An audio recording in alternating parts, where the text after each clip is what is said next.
کا پہلا اجلاس ہوا ہے، جبکہ 1803 سے حضرت شاہ عبدالعزیز صاحب نے اعلان کر دیا تھا کہ ہمارا ملک مسلمانوں کا یا ہندوؤں کا ملک نہیں ہے، نہیں رہا، یہ انگریزوں کا ملک ہو گیا، ہم غلام بن گئے۔ اب غلامی کی زنجیروں کا توڑنا اور جہاد کرنا ہر ایک کا فرض ہے، اور اس کے بعد جہاد پر لگ گئے۔ کوئی مائی کا لال نہیں تھا جو انگریز کی اس طاقت کے مقابلے میں کھڑے ہو کر غلامی کی زنجیروں کو توڑنے کے لیے اپنی زبان کو کھول سکے۔ اس اعلان کے تقریباً 80-82 سال کے بعد کانگریس بنی، اور کانگریس کا جو مقصد تھا، جو آج بھی کتابوں میں موجود ہے، وہ ملک کی آزادی نہیں تھا۔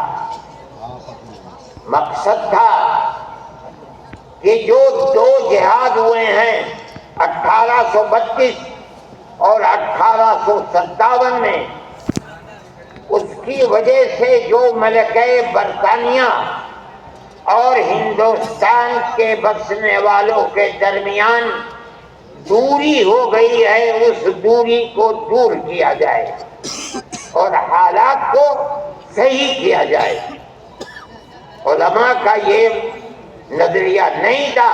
علماء کہتے تھے ملک غلام ہو گیا، غلامی کی زنجیروں کو توڑو، انگریز کو بھگاؤ، ملک کو آزاد کراؤ۔ یہ تو حالات تھے جس کے اندر مسلمان داخل ہوئے کانگریس میں۔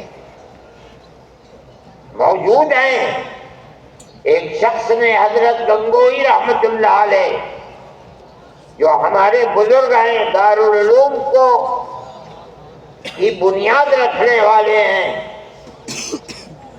سن 1857 کے اندر جیل میں بند ہو گئے تھے۔ یہ سمجھتے تھے کہ قتل کر دیا جائے گا بغاوت کے الزام میں، لیکن چھوٹ گئے۔ ان سے پوچھا کہ ایک جماعت بنی ہے جس کے بنیادی کردار ہندو بنا رہے ہیں، کیا مسلمانوں کے لیے اس میں شریک ہونا جائز ہے؟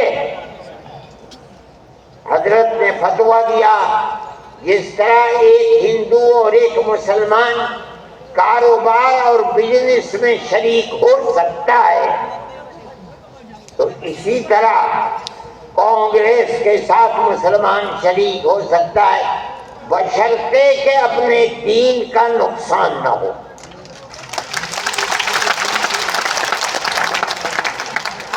اس کا مطلب نہیں سمجھے تھے لوگ۔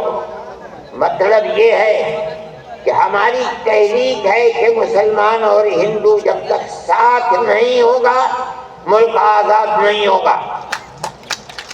تو وہ اس کے اندر گھسو اور اتنی طاقت پیدا کرو اپنی گھس کر کہ کانگریس کو مجبور کر دو کہ وہ اپنا نقطہ نظر بدل کر ملک کی آزادی کے لیے جد و جہد کرے۔ چنانچہ کانگریس نے اپنا نقطہ نظر بدلا، ملک کی آزادی کو اپنا نقطہ نظر بنایا، اور پھر اس کے بعد ہندو اور مسلمانوں نے شریک ہو کر ایک دوسرے کے ساتھ چل کر ملک کی آزادی کے لیے آواز اٹھائی، قربانیاں دی ہیں، اور انہی قربانیوں کے نتیجے کے اندر ملک آزاد ہوا۔